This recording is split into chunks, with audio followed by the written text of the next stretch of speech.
I'm having breakfast with Mary Lee. Yo-do-do-do-dee. I'm having breakfast with Mary Lee. Welcome back to the podcast, and welcome back to Daylight Saving Time. Every year it's the same old debate. Shouldn't we just leave it one way or the other instead of going back and forth and changing our clocks? And every year there's the same complaint. If we're going to lose an hour, why do we have to lose it at 2 a.m. on a Sunday morning? Why not at 3 o'clock on a workday afternoon? I hear you.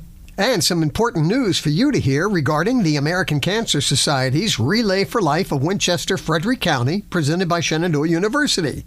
Michael Hummer, the volunteer event lead with Relay, is going to be my guest, and we'll talk about the big day on March 22nd. Right now, though, it's your brain buster. Scientists have discovered that we're more likely to help another person if this is the situation. More likely to help if what? A, it's cold outside. B, they look like us. Or C, if they have a dog with them.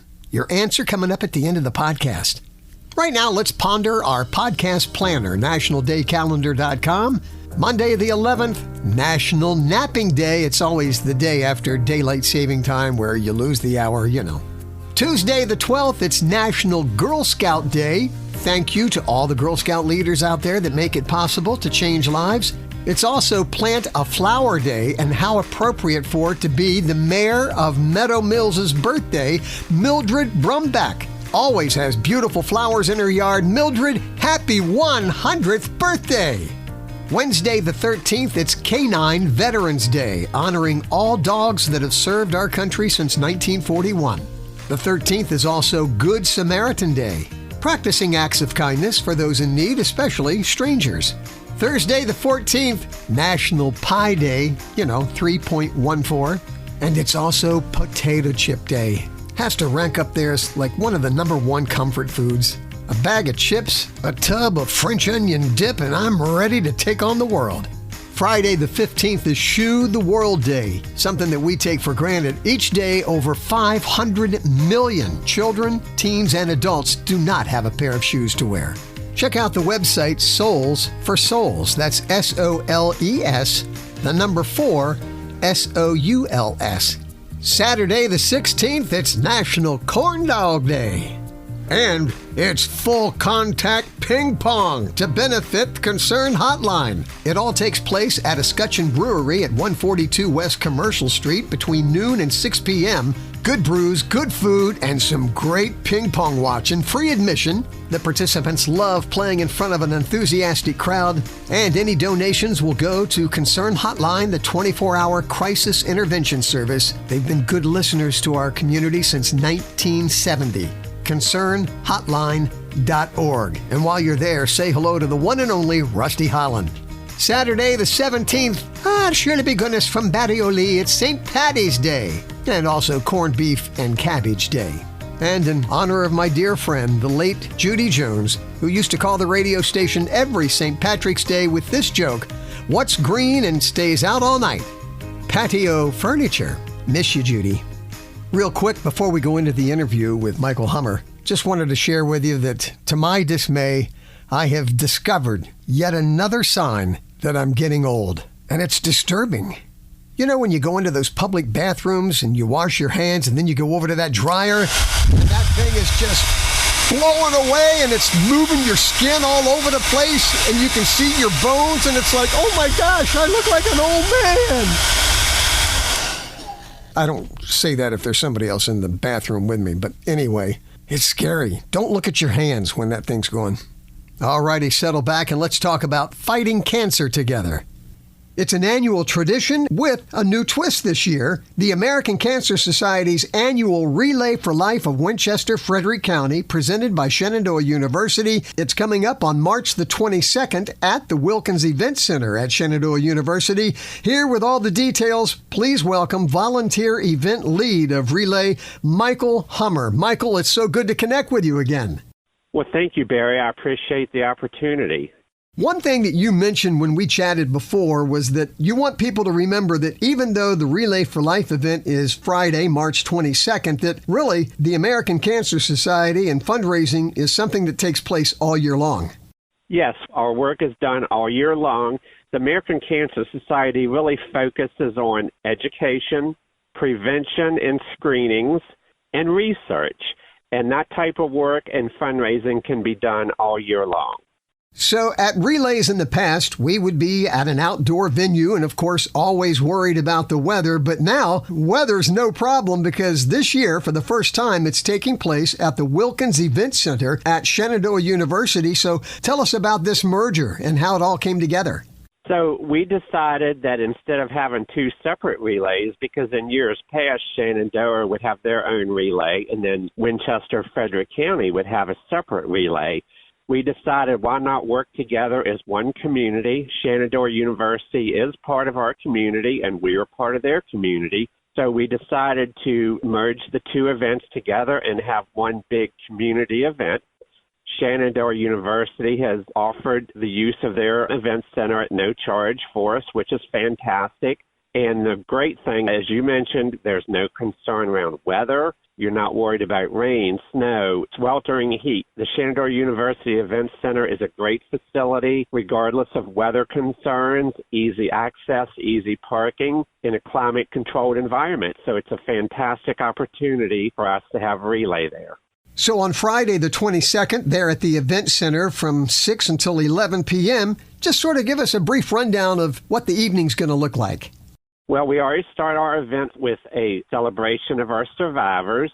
Area survivors have been invited to attend. They can go onto our website and register to attend. We will have a reception to celebrate our survivors as well as some recognition and acknowledgement.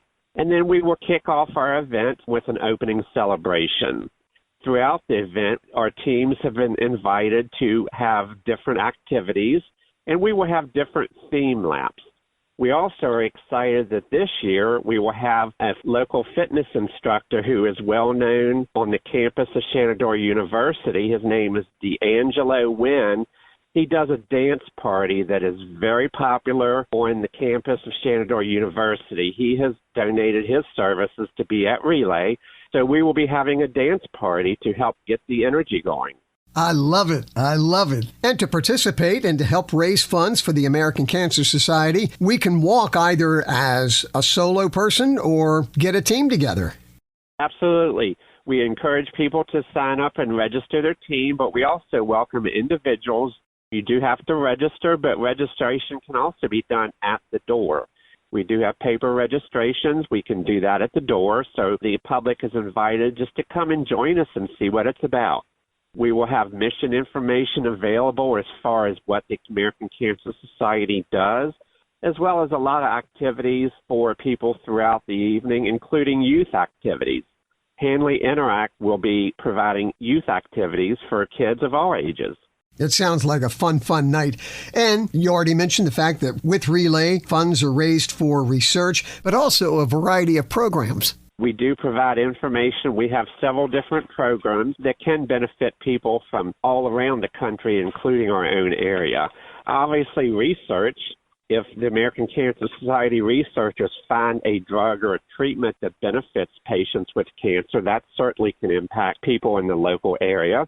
They also have a 24/7 cancer helpline, which is 1-800-227-2345, that provides support for people dealing with cancer. They have trained specialists that will provide cancer information about a diagnosis and offer guidance and support. There's also a Reach to Recovery, which is a support network for people that have had breast cancer. It's a great way to connect with a volunteer who has had breast cancer. There's a Cancer Survivors Network, which is a safe online connection where patients and cancer caregivers can find others in similar experiences. And then, of course, cancer.org, the website for the American Cancer Society, provides a lot of information as well as resources, facts about cancer, and screening and treatment options. So there are a lot of information and resources that can benefit people in our local community. And Michael, as a cancer survivor yourself, maybe share with us what the ACS meant to you. Well, I was a relay volunteer for almost 20 years before I became a cancer survivor myself, and I was certainly grateful for the resources that they made available. As I mentioned, the 1-800-CANCER helpline provided a lot of information to help me figure out the right course of action. So there were a lot of great resources, such as the cancer helpline, that did help guide me in the right direction and help ensure that I was a survivor. So I was grateful for what I did receive. You know, there's a lot of Relay for Lives all across the country, and it's pretty cool how you guys are sort of networking and supporting each other. That's right, Barry. We do work very closely with our sister Relay for Life event. Berkeley County in West Virginia, which is very near to us, has an event coming up on Saturday, April 6th at Heritage Hall in Inwood, West Virginia. It's a diamond and pearl extravaganza. They've had it for many, many years. Merchandise from local jewelers is provided for this event. Tickets are $40 each, and it is a great event that generates a lot of excitement in that community. The best place to get information on the Diamond and Pearl Extravaganza is to look at the Facebook page for Relay for Life of Berkeley County, West Virginia, or to email the development manager, Penny Horner, at penny.horner@cancer.org. And speaking of making connections, what's the best way for folks to make contact with our local Winchester-Frederick County Relay? The best way, Barry, is to visit our website. It's Relay for Life, RELAYFORLIFE.org/Winchester, VA. We also have an active Facebook page as well as an Instagram account. So those are great opportunities to find information about the event.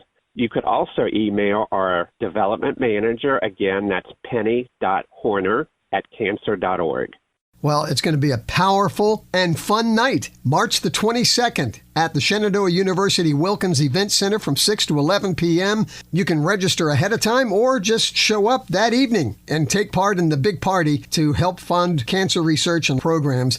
Michael Hummer is volunteer event lead with our local ACS. And Michael, thank you very much for sharing the information with us. Look forward to seeing you on the 22nd.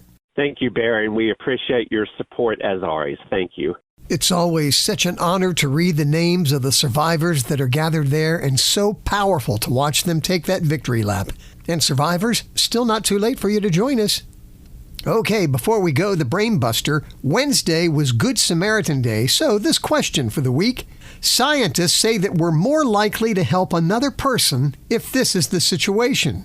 More likely to help if A, it's cold outside, B, if they look like us, or C, if a dog is with them.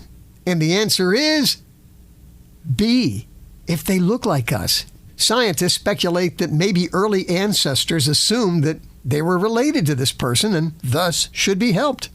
Of course, the parable of the Good Samaritan is all about helping people no matter who they are.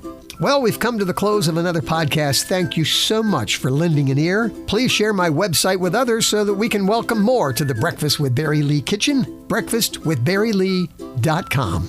And being that we've just switched over to daylight saving time, these words of wisdom about time by Art Buchwald, who said, "Whether it's the best of times or the worst of times, it's the only time we've got." Have a blessed week.